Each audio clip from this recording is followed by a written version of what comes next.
you want your bottle separate. Chester, what you doing, bud? Hi, Johnny. Hi, baby.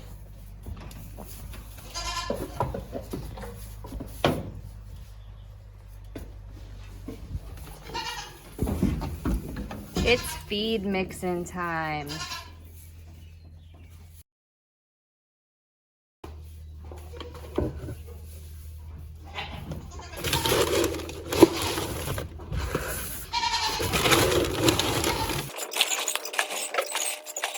Yum.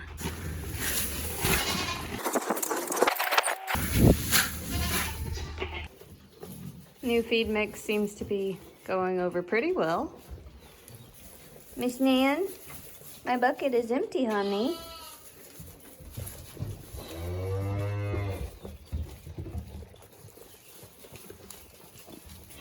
Hello.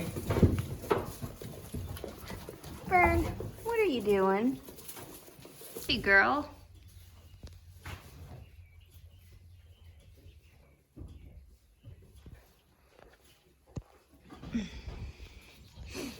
This big girl thinks she needs food too. Oh my gosh, the tongue. What do you think? Yeah. Oh, you big moo cow. I'm not scratching your neck. Okay. That's Fiona. Quit.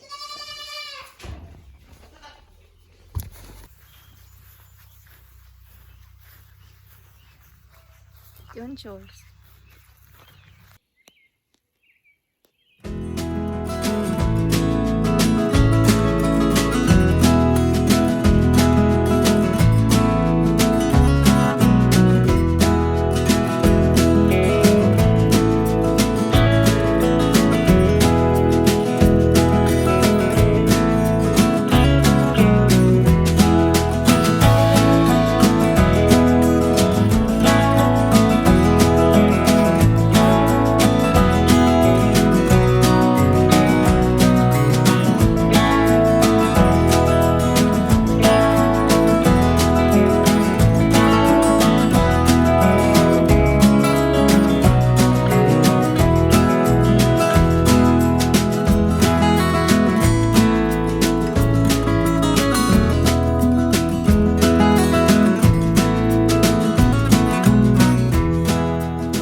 Miss Daisy.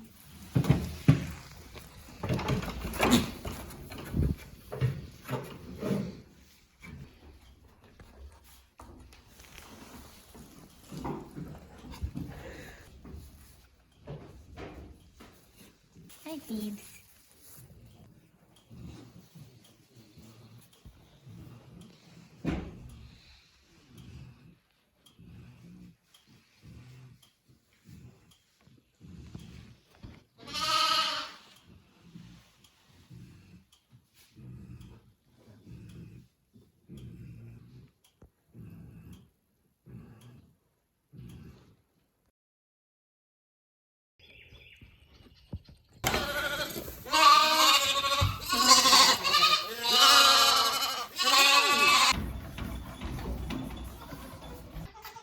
Miss Monica thinks that she needs her bottle held, so that's why she's just standing there waiting. But she's already drank 2 bottles, so she doesn't really need any more.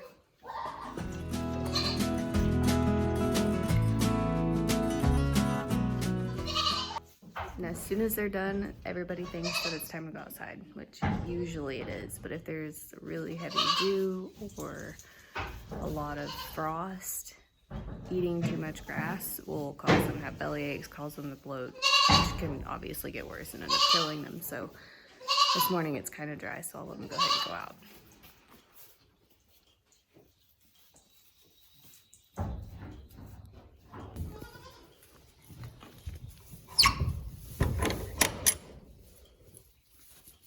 Look at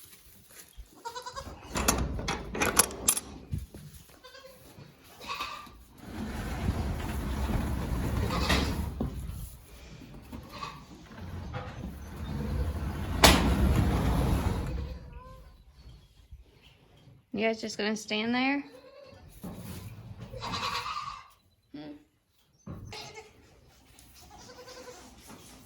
This one, right there, she keeps trying to get out. Ruthie girl does not care. Mom does. Ruthie girl does not. Baby goats are all still in. Hi, Miss Ruth.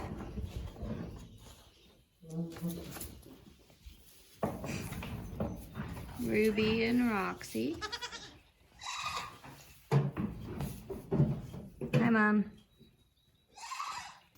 Just because how that gate's designed, I'm pretty sure they're gonna jump out, but we'll see.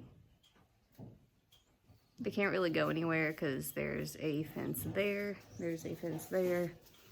They'll be in a fence either way, but hopefully not in a fence with Mom.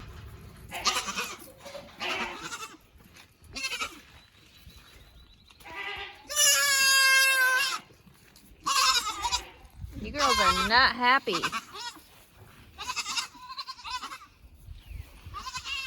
Good call.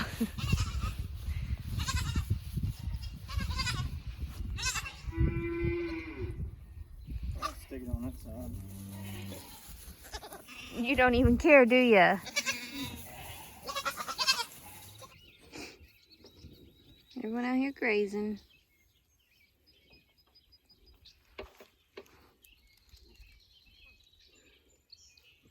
Big Mike.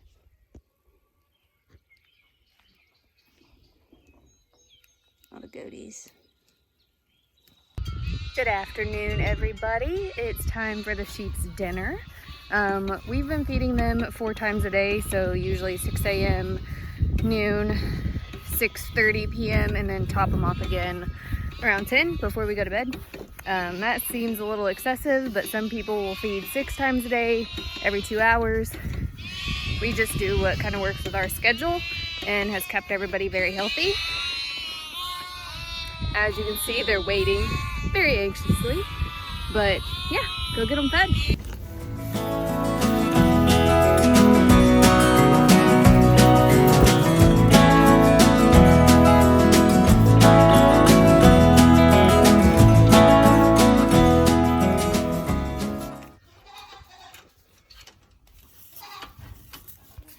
What are you doing? He's investigating everything. Also, in response to my Instagram and Facebook stories, I've been getting a lot of questions asking why some of them have collars and some of them don't. So when we first got them, as you can see, they kind of look alike. Until you're around them all day, you don't really tell the difference, and different ones needed different medications, kind of kept an eye on them. So yeah, to tell them apart, I just got cheap little collars from Dollar Tree and put on them. Each one's a different color. Yeah, and a lot of them don't have names, so we go by the collar. So we have orange, blue, purple girl. So yeah, that's why. Look, girls. I know, it's so sad.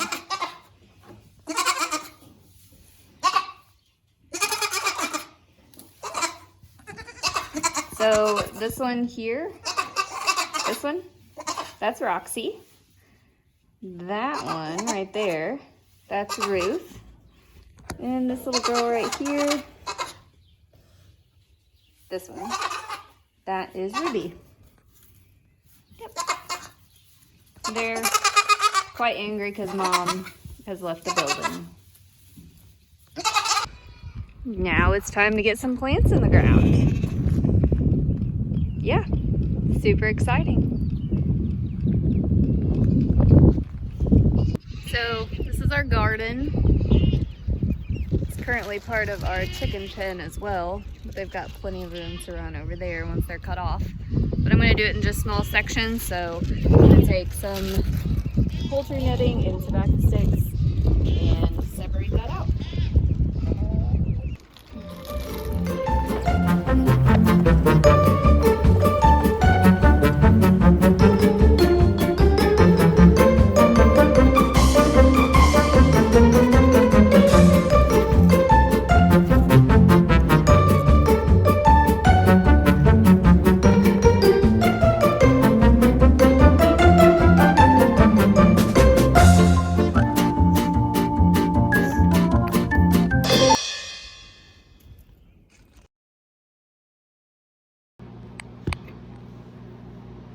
Okay, so it's Wednesday. I just wanted to kind of catch you up.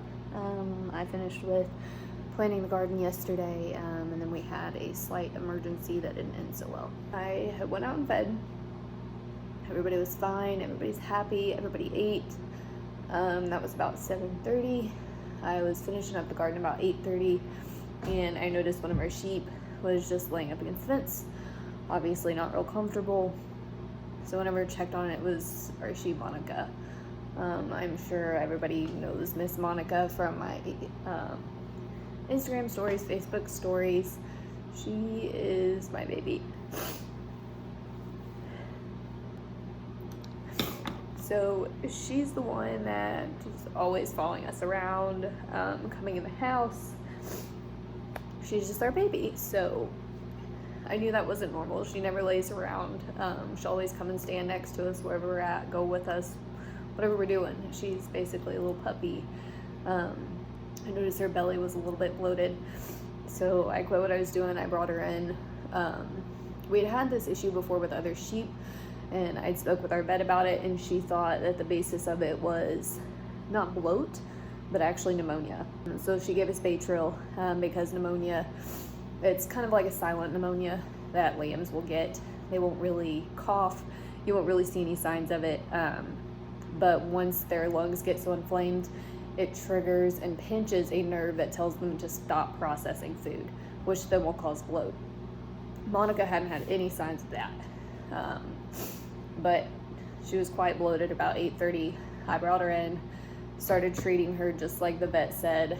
I'm also part of an emergency vet group on Facebook and took their recommendations. I'll actually list the link in the description below because it's super helpful if you have goats or lambs or like a ruminating type animal. Anyway, I treated her, and she kept getting worse. She was not getting better. Typically, we start treating them within an hour.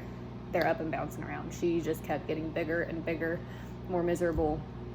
Trent was at work, so he come home about 10:30-ish, and she just hit a wall.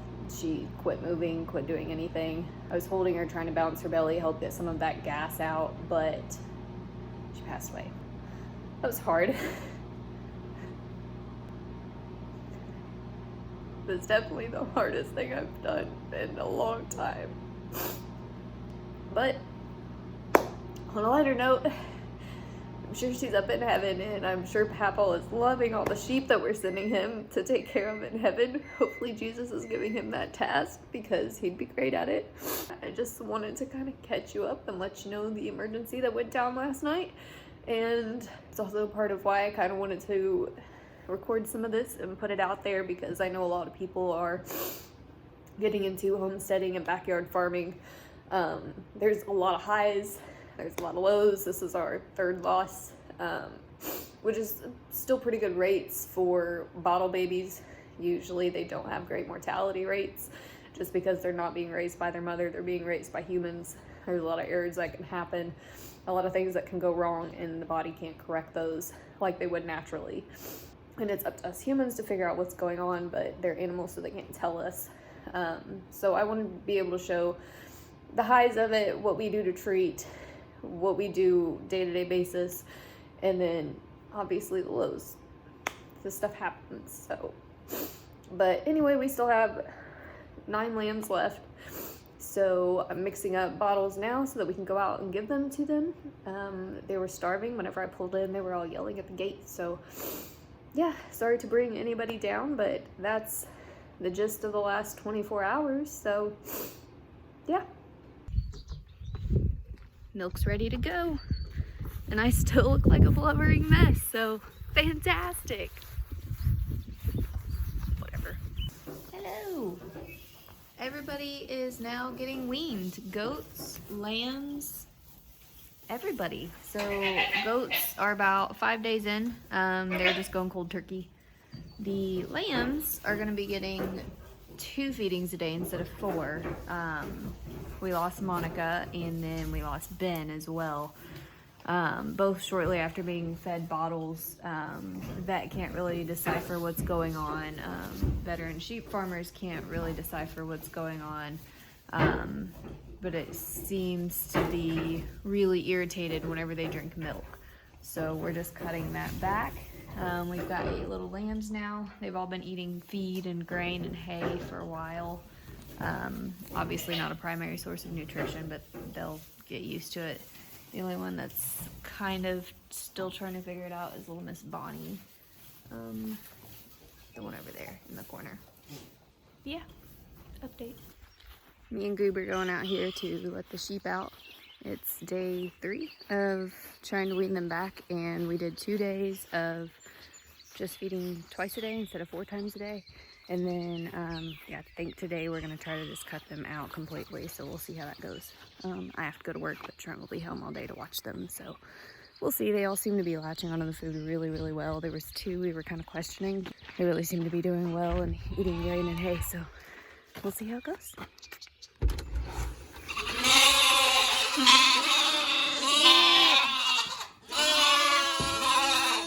Are you so happy to see everyone?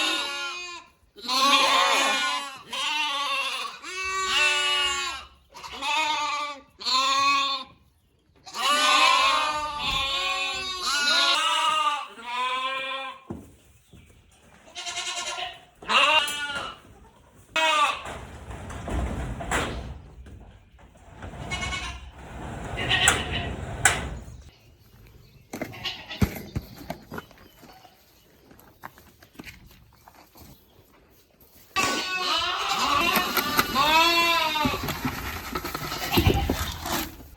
So I figured I'd share with you our jar of sheep wool.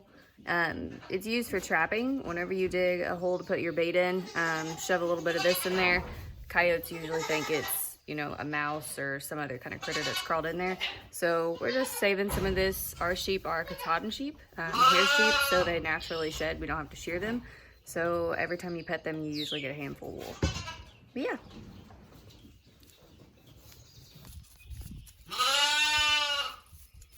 Where are you going?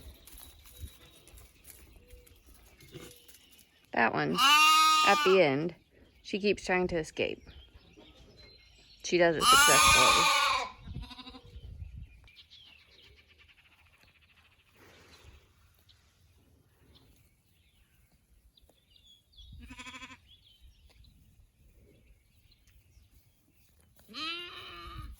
Bugsy boy.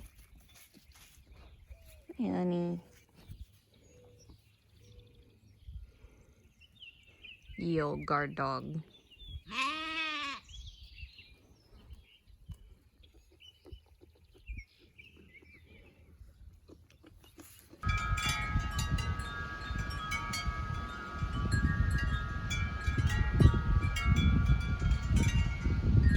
So it's been a rough week here at the Smith farm.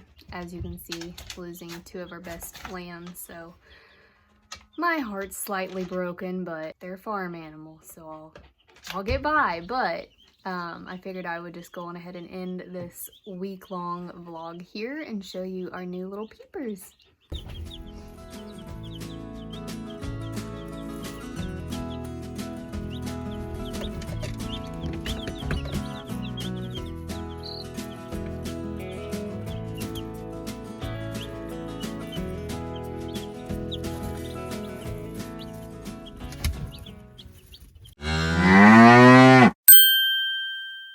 Okay, so I lied. I have one more thing to add to last week. So there's this light that looks like a little antique, like porch light thing. That's been at Tractor Supply for like a year and I haven't bought it. Well, I got a $10 off coupon for my birthday this year. So I was like, oh yeah, I'm gonna buy that. Let me show you how disappointing it was. This is the light. Not real bright. This is my flashlight.